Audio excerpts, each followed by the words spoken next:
All right, let's get right into it. For about 3 decades, from 1915 all the way to 1948, the story of India's fight for freedom. Well, you really can't tell that story without talking about one man, Mohandas Karamchand Gandhi. This is all about how he managed to turn a struggle of the elites into a full-blown revolution of the masses. Just take a look at this incredible image. I mean, that's not just a crowd, it's a sea of people. It's an entire nation waking up. This was the scene at the Salt March in 1930, which became one of the most iconic moments of defiance against the British Empire.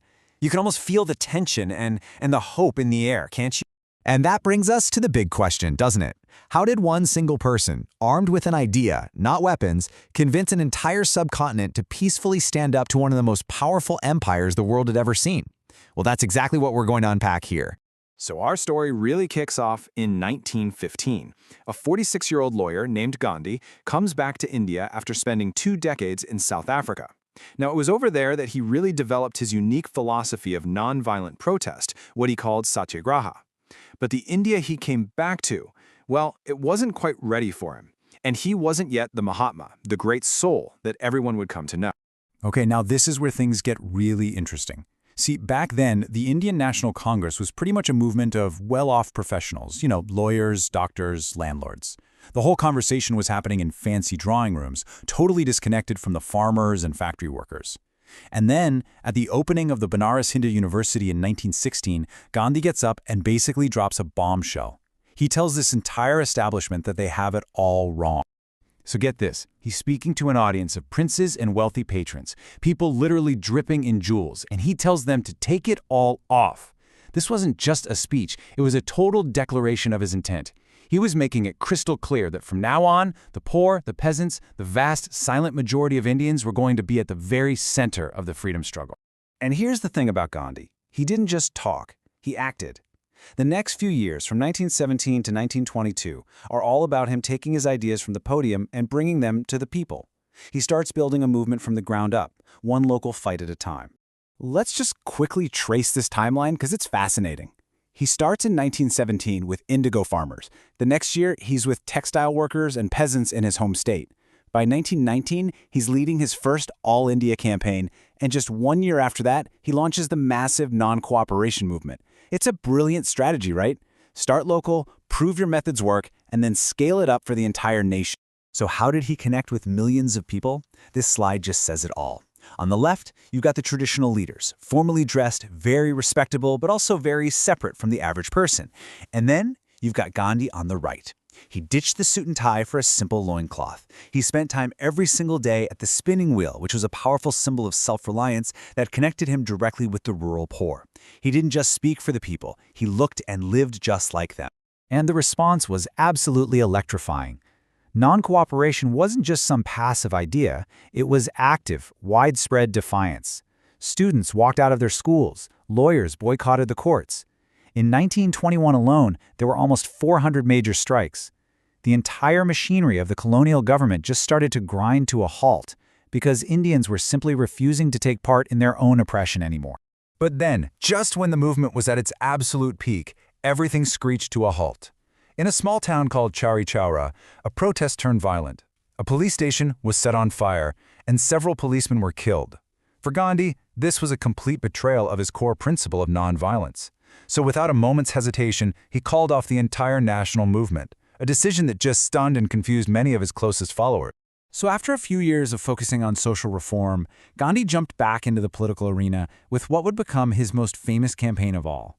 It was an absolute masterclass in political symbolism, and it was all centered on something incredibly simple and everyday: salt. Okay, so before we get into what he did, it's super important to understand how he did it. The heart of his entire method was satyagraha. And this is not passive resistance, it's truth force, or soul force. It's this active, deeply moral, and relentless insistence on truth and justice, but without ever using violence. The whole idea is to change the heart of your opponent, not to crush them.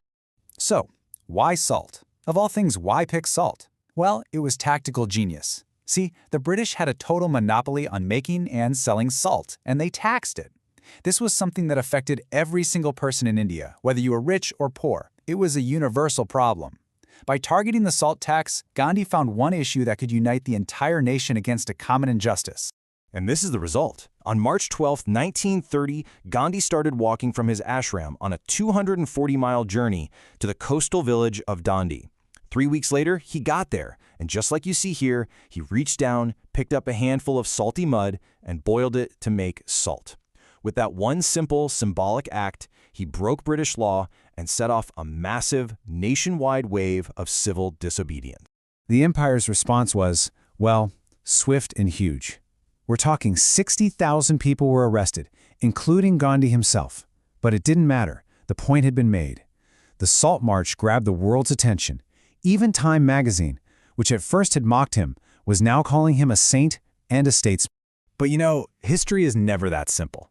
The Salt March didn't just create a straight shot to freedom. The 1930s brought on a whole new set of challenges, and not just from the British, but from within the nationalist movement itself. Some really deep fractures in Indian society started to show. At a series of conferences in London, a huge conflict came to a head. The brilliant lawyer Dr. B.R. Ambedkar demanded separate electorates for the so-called untouchables, we now know as Dalits, to make sure they had political representation. Gandhi was fiercely against this. He argued it would basically segregate them forever from the rest of Hindu society and stop the real goal, which was to get rid of untouchability altogether. But Ambedkar's point of view came from a completely different reality. He argued that without guaranteed political power, his community, which was so oppressed socially and economically, would have no way to protect itself or ever rise up. This wasn't just a political debate. It was a fundamental clash of philosophies on the right way to achieve social justice. Now fast forward to World War II. With the world in chaos, Gandhi decides this is it. It's time for the final push. In August 1942, he launches the Quit India movement. He was thrown in jail almost immediately, but as you can see from this picture, the movement just exploded without him. It became a genuine mass uprising with a ton of energy from young activists who organized strikes and protests all over the country. By 1946, it was pretty clear that Indian independence was coming. It wasn't a question of if anymore, but how. And yet the freedom that finally did arrive was born in the shadow of an unbelievable tragedy. You know, many historians actually call this period Gandhi's finest hour. As the country was just erupting in horrific violence between Hindus and Muslims over the coming partition, Gandhi, now in his late 70s, walked barefoot from village to village, begging for peace. Just look at him in this image, often a lonely figure, trying to hold back a tidal wave of pure hatred. So when freedom finally arrived on August 15, 1947, Gandhi wasn't in Delhi for the big celebrations. He was in Calcutta, and he was fasting. For him, the division of India into two separate nations wasn't a victory at all. It was a profound failure. It was a freedom that came at an unacceptable price. And then, just a few months later, on January 30th, 1948, he was assassinated by a Hindu extremist who couldn't forgive him for his constant calls for peace with Muslims. His death sent shockwaves around the entire world, and in the aftermath, as you can see from this popular print, he was almost deified, transformed into the undisputed father of the nation, a martyr for the dream of a united India. Which leaves us with one final thought. Gandhi's greatest weapon was satyagraha, non-violent resistance. It was an idea so powerful it helped dismantle an empire and went on to inspire people like Martin Luther King Jr. and Nelson Mandela.